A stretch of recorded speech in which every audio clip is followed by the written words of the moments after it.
and the Sydney International has seen several a world beater in their early days competing here.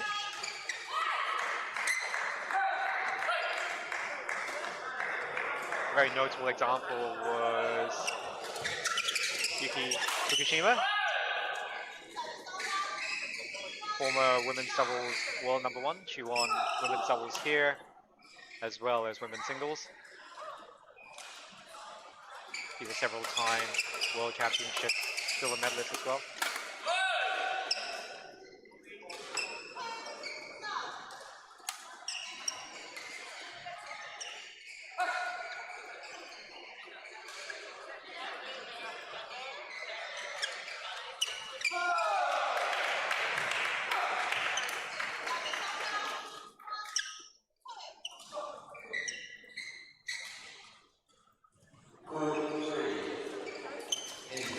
From the Japanese, a lucky net cord from their opponents.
Short points, Spoon with unforced errors by both sides so far.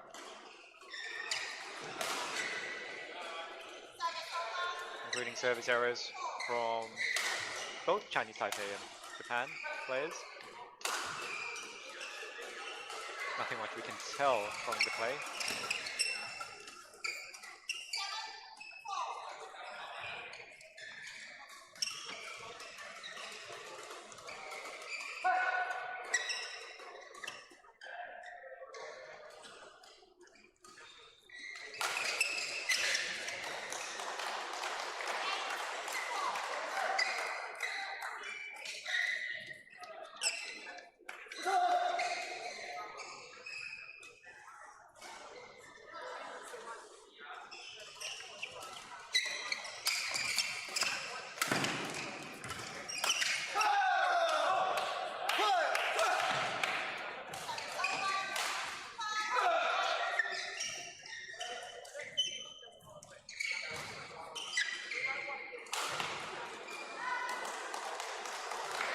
Certainly many timing issues continue.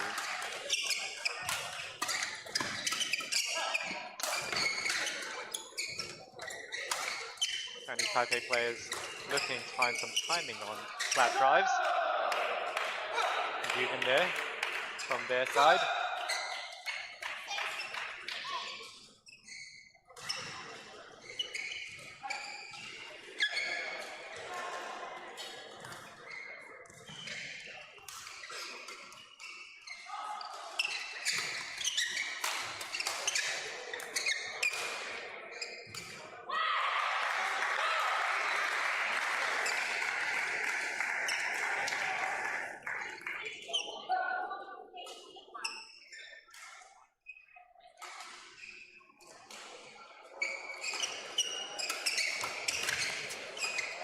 Still clean shots evading. all 4 players on court 1 in this men's doubles quarterfinal.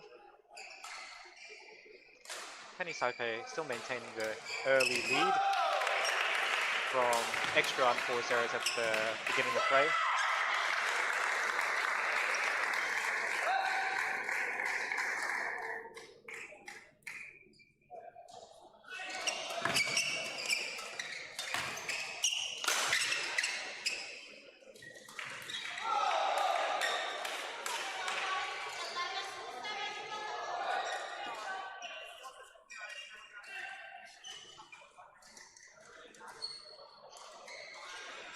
Well, from the very little that we can tell, the Chinese Taipei players are in the lead, 11-7, and they're the ones more inclined to the blocks and the half pushes and the flat play.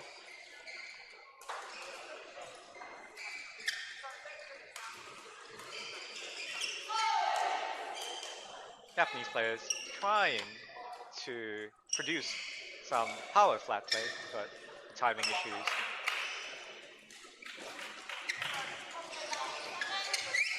Haven't allowed that to transpire into any interesting rallies. Let's see whether a little break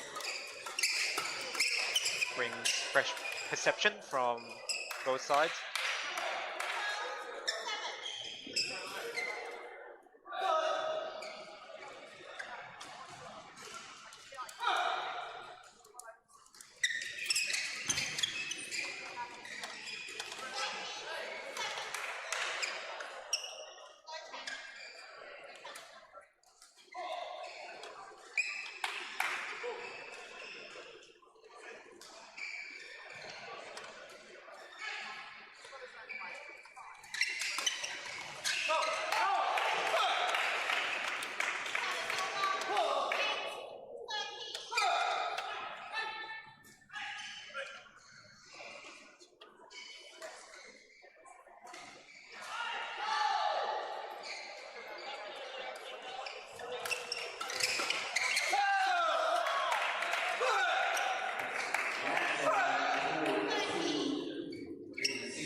It's been a rhythmless first game.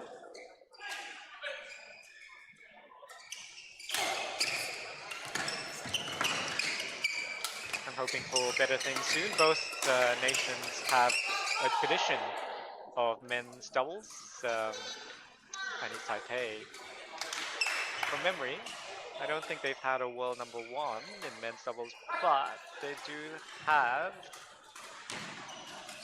newly minted double Olympic champion in Liang and Wang Shulin, which will never be repeated because Liang has retired from the international scene, and Wang Shulin has very quickly, wasting no time, moved on with a new partner.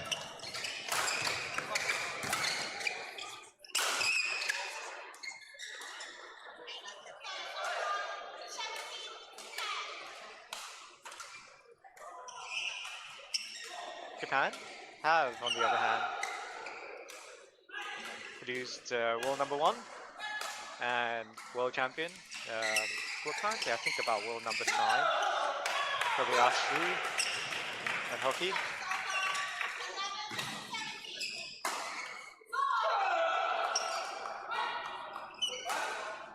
Who I think went down yesterday in competition at the Denmark Open, which is also happening this week.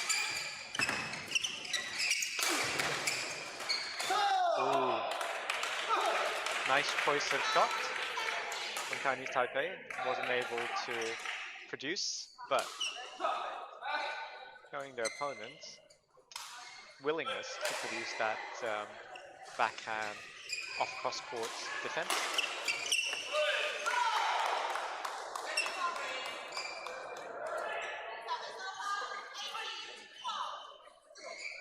Smart shots, smart return of serve from Chinese Taipei.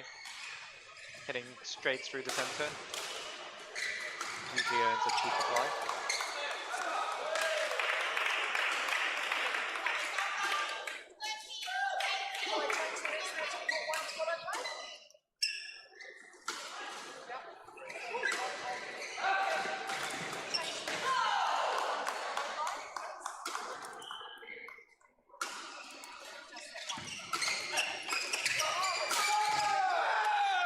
Huge math from KAWABE.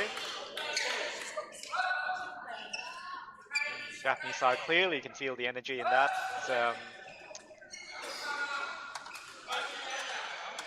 Hopefully they can ride it through to narrow the 4-point deficit. Well, not with that reply from INOUE.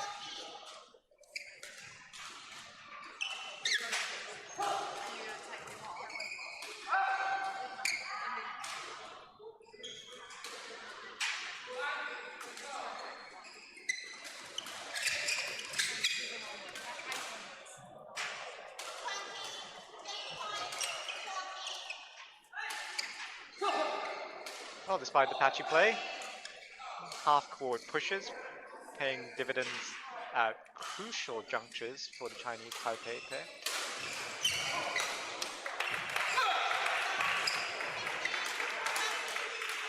So it was worth them warming it up since the beginning of play.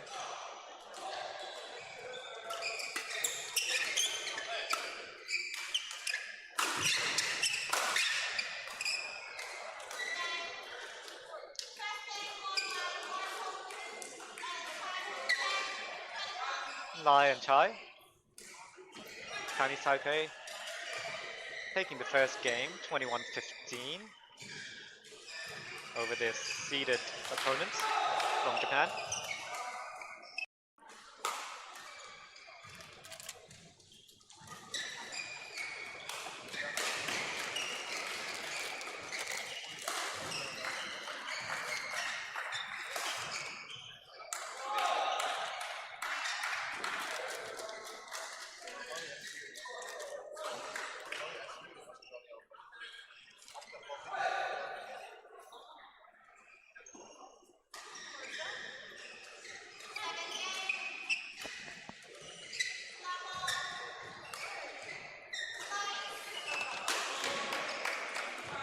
They resume from the second game of this men's doubles on quarterfinals morning.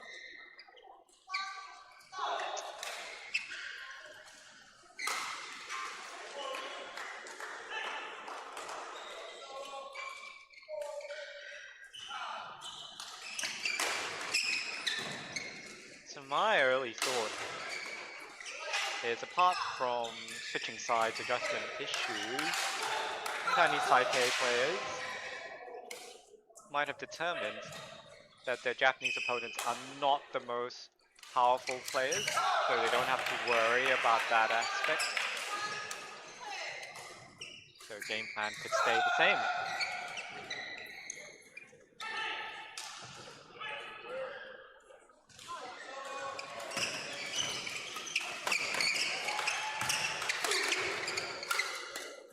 There we go, more examples of Chinese Taipei neutralizing any power play because it's not the most powerful from the Japanese in brackets yet.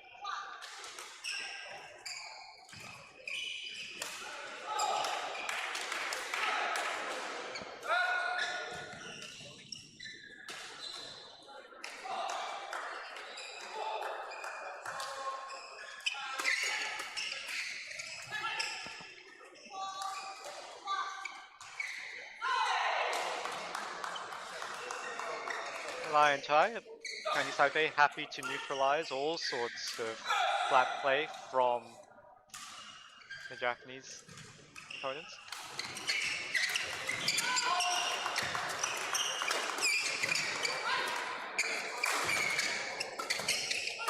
There we go. Lai does the off backhand cross-court defense again. Longer rally, better.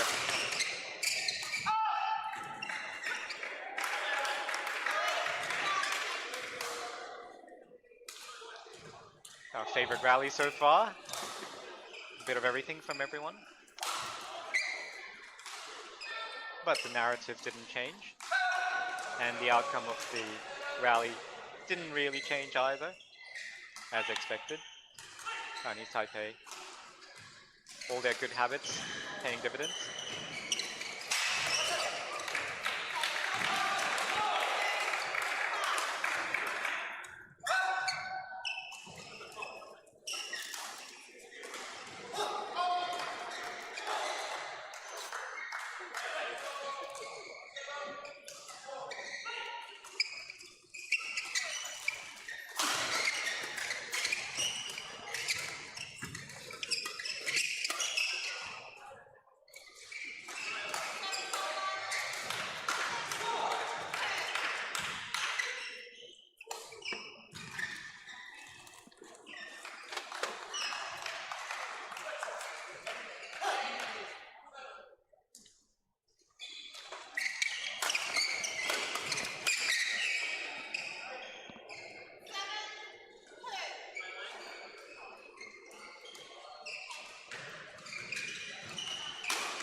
There's something that's admirable in the Chinese Taipei play is that they're continuing with the same game plan. Sounds simple, but you should continue with the same game plan if it's been working all the time.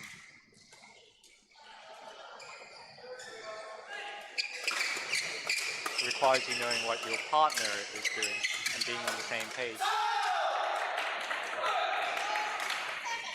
And of course, could it happen, being able to identify when your current game plan is being read by your opponent and then pivoting at that point.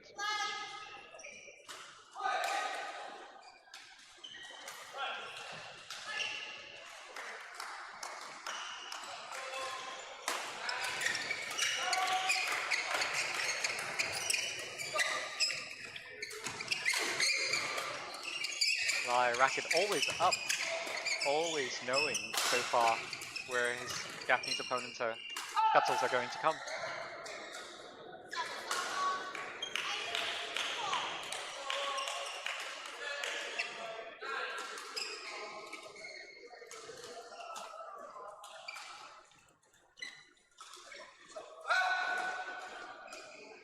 Another skill that all competitors should learn to hone is to be able to smell the desperation in your opponent. And I'm sure Chinese Taipei players are doing that right now.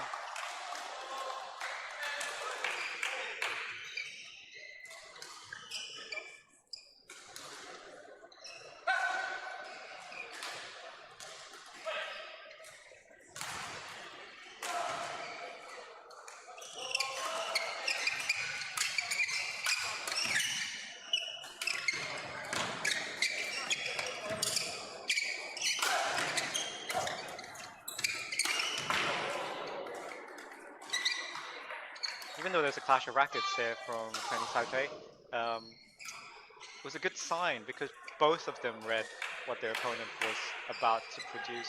That's the main thing.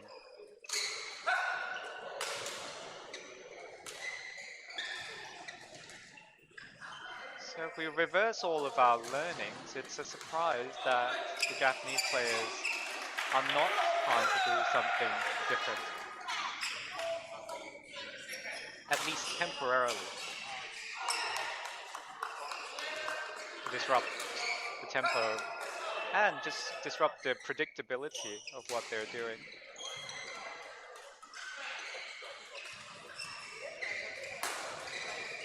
It could be because it It's at the behest of their coach.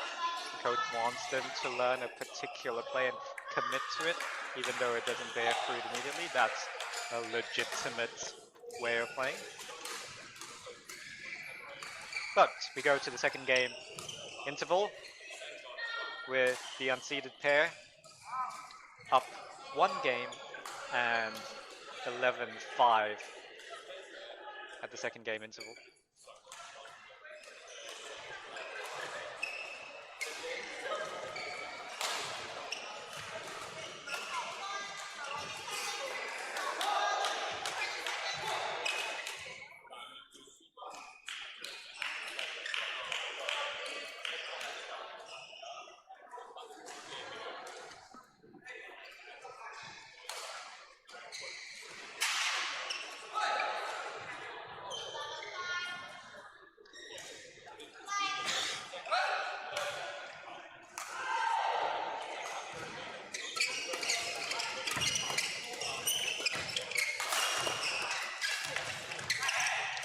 Smart play from Japanese.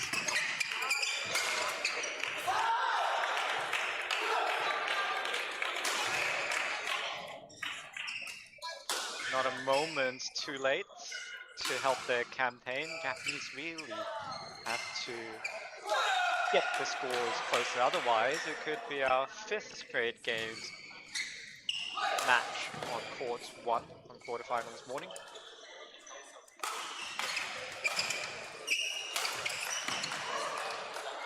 Lucky net forward from Lai.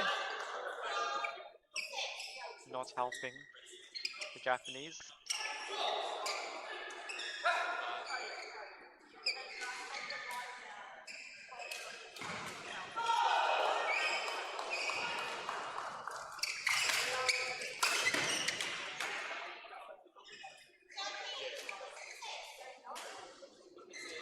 INOUE unable to make more of the short lift.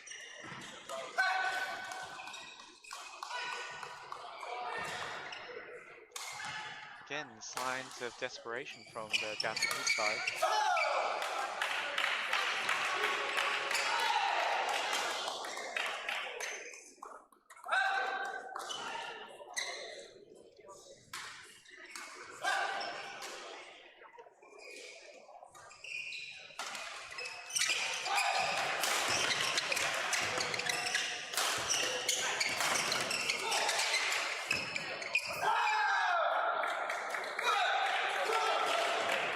I like that. Japanese players playing themselves into the match with extra energy, extra exuberance.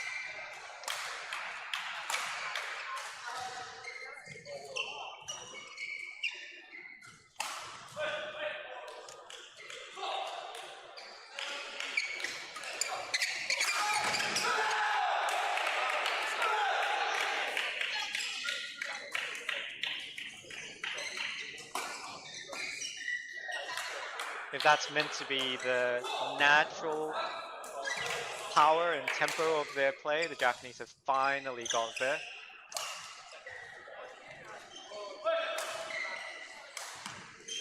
Let's see how they manage to maintain.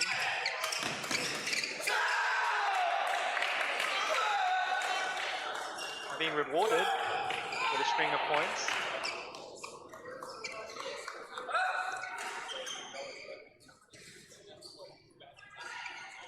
It's under a handful of points now, so the catch-up is happening.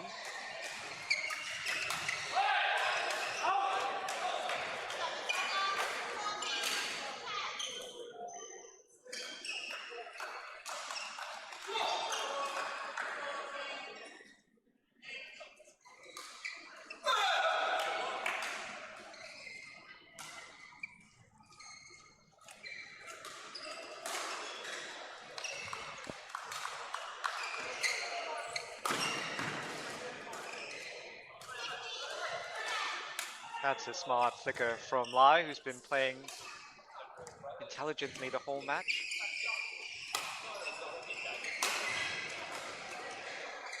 Quiet, unassuming variation from him throughout.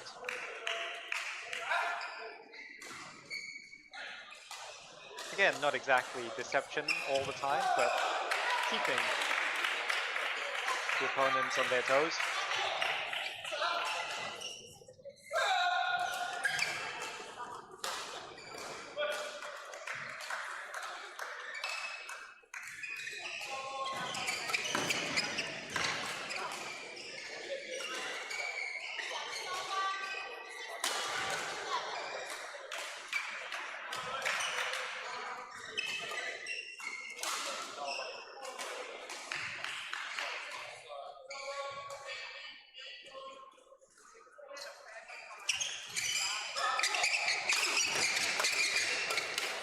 Defense from Chinese Taipei, but unable to withstand the Japanese onslaught.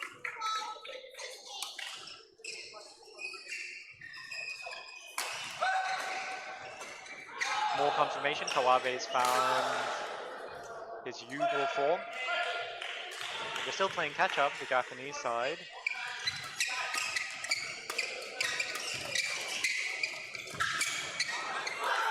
Well done to INOUE. Well done because he was engaged in a dogfight with the Chinese Taipei pair, who have been better so far on aggregate in those flat drives.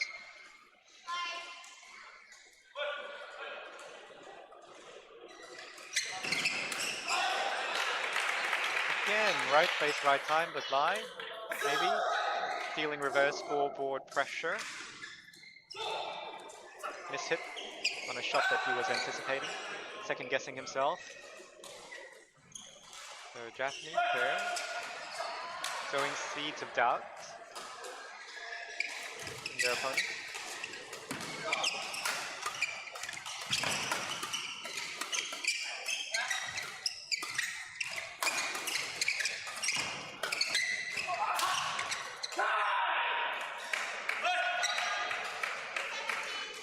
Solid work from Chai.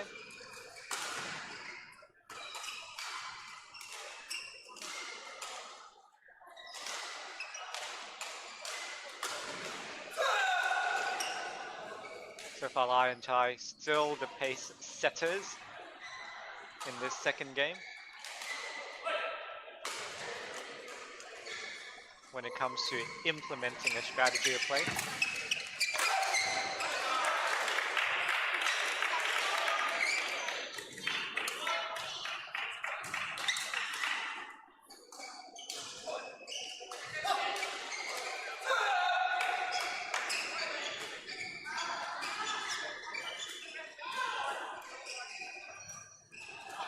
The final countdown, and the Japanese prevent another straight games match on court 1.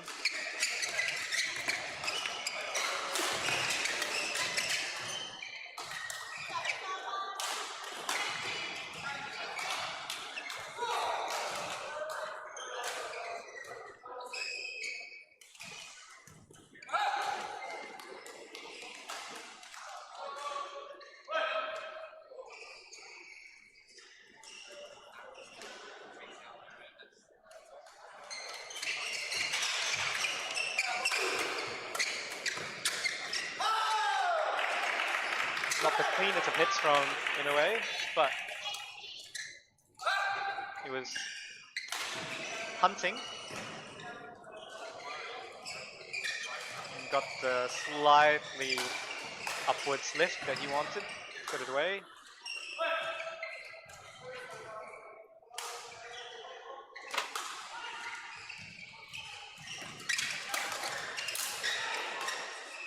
Things gone. And Chai.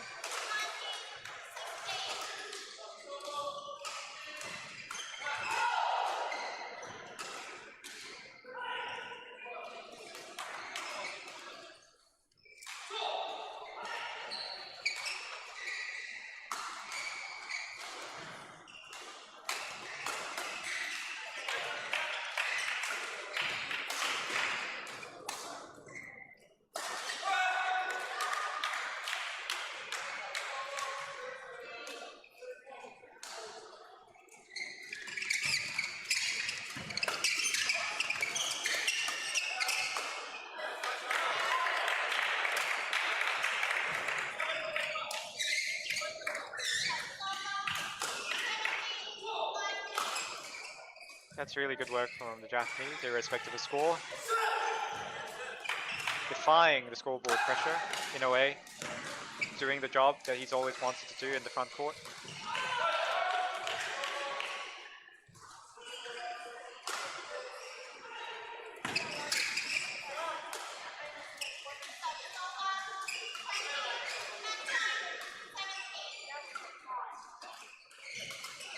So, 3 match points.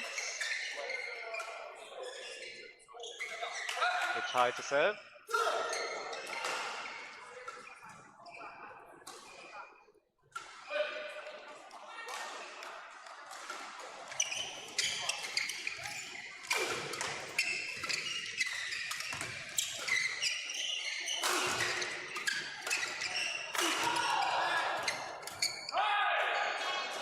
Too good from Lai. Gets the net cord and wins. So, Chinese Taipei overtake their unseeded opponents, and it's another straight game to fair, winning 21-15, 21-17. Lai and tie